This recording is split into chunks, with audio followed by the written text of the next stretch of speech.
Hello everyone, आपका स्वागत है हमारे YouTube channel the learning loop online education platform पर। पिछली क्लास में हमने डिस्कस किया था टेबल फैन और सीलिंग फैन में जो अंतर होता है, मतलब कि जो डिफरेंस होता है, उसको डिस्कस किया था।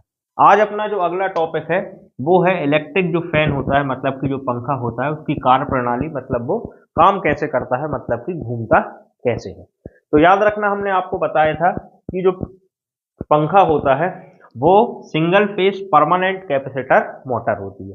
तो इसमें याद रखना, जो कैपेसिटर होता है, मतलब कि जो आपका संधारित्र होता है, वो परमानेंट रूप से क्या होता है भैया, सर्किट से जुड़ा होता है। और ये जो आपका कैपेसिटर होता है ये 2.5 से 3 माइक्रोफैरड का होता है और यही आपका यहाँ पर लगाया जाता है। और याद रखना, यहाँ पर कितनी बाइंडिंग रहती है? 2 बाइंडिंग रहती है। पहली कौन सी बाइंडिंग है? Running binding. इसी को अपन बोलते हैं मेन बाइंडिंग, मतलब कि जो अपना पंखा है वो इसी बाइंडिंग पर लगातार घूमता है। और अगली जो बाइंडिंग होती है वो होती है स्टार्टिंग बाइंडिंग, मतलब पंखे की जो स्टार्टिंग है, स्टार्टिंग फेस में यही बाइंडिंग आपकी क्या होती है, कार्य करती है। और इसका एक और नाम होता है सहायक बाइंडिंग, जिसको ऑक्सिलरी बाइंडिंग बोलते हैं। तो अब अपन पढ़ते हैं कि पंखा आपका कार्य कैसे करता है। तो ये आपका जो है न्यूट्रल है और ये आपका क्या है, फेस का वायर है।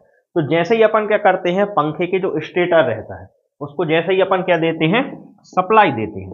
तो सप्लाई देने पर क्या होता है, स्टेटर के चारों ओर आपका चुंबकीय क्षेत्र क्या होता है, उत्पन्न हो जाता है। इस चुंबकीय क्षेत्र में क्या रहती हैं, आपकी खूब सारी चुंबकीय क्या रहती हैं, बल रेखाएं होती हैं। इन चुंबकीय बल रेखाओं को क्या है, रोटर द्वारा क्या किया जाता है, प्रतिच्छेद, मतलब कि काटा जाता है। और जैसे ही अपन रोटर द्वारा इसको प्रतिच्छेद करते हैं तो इनमें बैक ईएमएफ आपका क्या है, उत्पन्न हो जाता है। और बैक ईएमएफ के कारण ही आपका क्या होता है भैया, टॉर्क क्या होता है भैया, उत्पन्न होता है। और इसी टॉर्क के कारण आपका क्या है भैया, पंखा जो है वो लगातार आपका घूमता रहता है। एक बार और अपन डिस्कस करते हैं। जैसे ही अपन स्टेटर को क्या देंगे, सप्लाई देंगे, तो स्टेटर के चारों ओर आपका क्या है भैया, चुंबकीय क्षेत्र उत्पन्न हो जाएगा।